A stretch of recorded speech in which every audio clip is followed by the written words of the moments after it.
Imaginez un instant, et si la technologie pouvait transformer un petit agriculteur en un véritable entrepreneur à succès? C'est la promesse, un peu folle mais bien réelle, de Pulsar Technologies, une approche qui veut redéfinir l'agriculture sur tout le continent africain. Alors tout part d'un constat, d'un dilemme même. Pour des millions de petits exploitants agricoles, l'agriculture, c'est avant tout une question de survie. C'est souvent précaire. Le vrai enjeu, le voici. Comment on passe de ce mode survie à un modèle qui permet vraiment de réussir, de prospérer? Voilà, la question centrale, elle est là. Comment on fait concrètement pour opérer cette transformation? C'est pile poil le défi que cet écosystème technologique veut relever. Bon, rentrons dans le dur. Le défi, il est énorme, surtout dans des zones comme le Sahel. Là-bas, on parle d'une sorte de triple menace. D'abord, il y a le stress hydrique. On gaspille de l'eau parce qu'on irrigue à l'instinct, pas avec des données précises.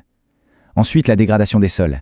Les sols s'épuisent, manquent de nutriments clés, mais on ne s'en rend pas forcément compte. Et puis, troisième point, on adopte très peu les nouvelles technologies, souvent parce qu'elles coûtent trop cher. Mettez ces trois problèmes ensemble et vous avez un cocktail qui coince les agriculteurs dans un cercle vicieux de précarité.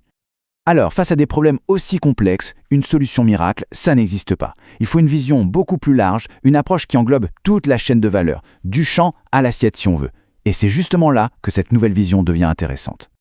Et cette vision, en fait, elle tient en trois mots d'ordre, trois piliers. Attention, on ne parle pas de gadgets, c'est une vraie stratégie. D'abord, produire mieux, en s'appuyant sur des données. Ensuite, transformer sur place pour que le produit ait plus de valeur. Et enfin, commercialiser efficacement pour aller chercher des clients bien plus loin. Pour que cette stratégie fonctionne, l'écosystème repose sur quatre étages qui communiquent entre eux. Le premier, c'est connaître. L'idée, c'est de donner une sorte de carte d'identité numérique à chaque agriculteur et à sa ferme. Le deuxième, connecter. On brise l'isolement en les reliant à tout un réseau. Troisième étage, habiliter. Là, on leur donne les clés, les outils pour vendre et trouver des financements. Et le dernier, intégrer pour que leur succès profite à toute la communauté locale. C'est un cercle vertueux. Bon, tout ça, ça peut paraître un peu abstrait. Alors pour que ce soit bien concret, on va suivre le parcours d'une agricultrice, Amina. Son histoire, on va voir, illustre parfaitement comment ces quatre couches s'articulent dans la vraie vie. Alors la voici, Amina, son histoire c'est celle de millions d'autres petits exploitants. On va la suivre pas à pas dans sa transformation, comment elle passe d'une petite agriculture juste pour survivre à une vraie petite entreprise agro-industrielle. Ok, tout commence avec la première brique, connaître. Concrètement, avec un outil qui s'appelle GeoTrack, la ferme d'Amina est cartographiée, géolocalisée. C'est important parce que ça officialise sa propriété. On enregistre aussi des données clés sur son sol, son pH. D'un coup, sa ferme n'est plus juste un bout de terre. Elle a une identité numérique, quelque chose de vérifiable. Ensuite, deuxième étape, connecter. Et là, ça change tout pour Amina. Fini l'isolement. Elle intègre une coopérative numérique. C'est un peu comme un réseau social professionnel, mais pour les agriculteurs à l'échelle de l'Afrique. Ça la met en contact avec des experts, des fournisseurs et surtout des acheteurs potentiels. On monte d'un cran. Troisième couche, habilité, donner le pouvoir d'agir. Avec une appli qui s'appelle Zeina, Amina gère ses stocks et met ses produits en vente sur une véritable vitrine mondiale. Ce n'est plus juste vendre au petit marché du village. Là, elle peut toucher des clients à l'international parce que la plateforme est multilingue, elle gère plusieurs monnaies, le monde s'ouvre à elle. Et c'est là qu'on voit que tout est lié. On se souvient des données collectées au tout début? Eh bien, c'est grâce à elle que l'activité d'Amina devient traçable, crédible. Et du coup, les portes du financement s'ouvrent. Elle peut par exemple obtenir un financement participatif, un smart crowdfunding, pour acheter du matériel moderne comme un kit d'irrigation intelligent. C'est ça l'inclusion financière qui devient réalité.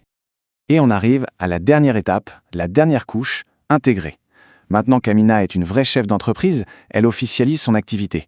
Elle paye ses taxes locales, des micro-taxes, via une autre plateforme, eGox. Et cet argent, il ne part pas dans la nature. Il sert directement à financer le développement de sa commune.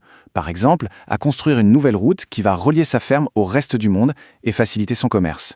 Et là, la boucle est bouclée. Son succès personnel rejaillit sur toute la communauté. Justement, on a parlé de ce fameux kit d'irrigation intelligent qu'Amina a pu s'offrir. Ça vaut le coup de zoomer un peu sur cette technologie parce qu'elle est vraiment au cœur de toute cette transformation. Alors ce qui est assez bluffant, c'est ce petit capteur de sol 8 en 1. Il ne se contente pas de dire si la terre est sèche ou humide. Non, il analyse 8 paramètres super importants. La température, le pH, la salinité et surtout les fameux nutriments NPK, azote, phosphore, potassium. C'est avec ce genre de données qu'on peut faire de l'agriculture de précision. Et le fonctionnement en fait est très simple. Le capteur récupère les données du sol, hop, il les envoie dans le cloud où une intelligence artificielle, un modèle de machine learning, mouline toutes ces infos. Et en fonction de l'analyse, il renvoie un ordre très précis à la vanne d'irrigation « Ouvre-toi pendant X minutes ». C'est un circuit court, automatisé et diablement efficace. Là, on voit vraiment la différence. Avant, c'était le mode manuel. On arrose au pif en se basant sur son intuition. Et maintenant, le mode intelligent. Le système analyse et fait une recommandation super précise du genre « arroser 20 minutes », ce qui correspond à 400 litres. L'agriculteur n'a plus qu'à dire « OK ». Le résultat est sans appel, on arrête de gaspiller l'eau, le temps et l'énergie. Ok, on a suivi Amina, on a vu la technologie en action. Maintenant, essayons de prendre un peu de hauteur et de regarder la vision d'ensemble, l'impact global de ce modèle.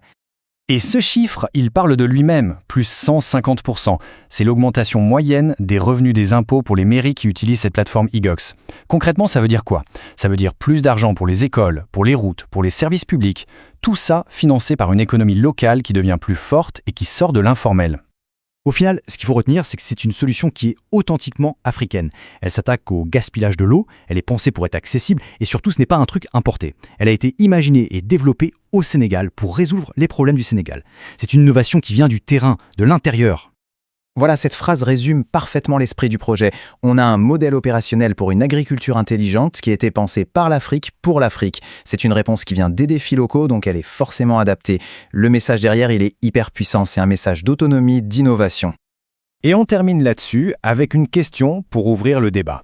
Quand on regarde un modèle comme celui-ci, qui mélange technologie de pointe, un vrai impact social et une vision d'autonomie, la question qu'on peut se poser, c'est est-ce qu'on est juste en train de parler d'agriculture? Ou est-ce que peut-être des initiatives comme celle-là sont en train de dessiner une toute nouvelle voie de développement pour un continent entier?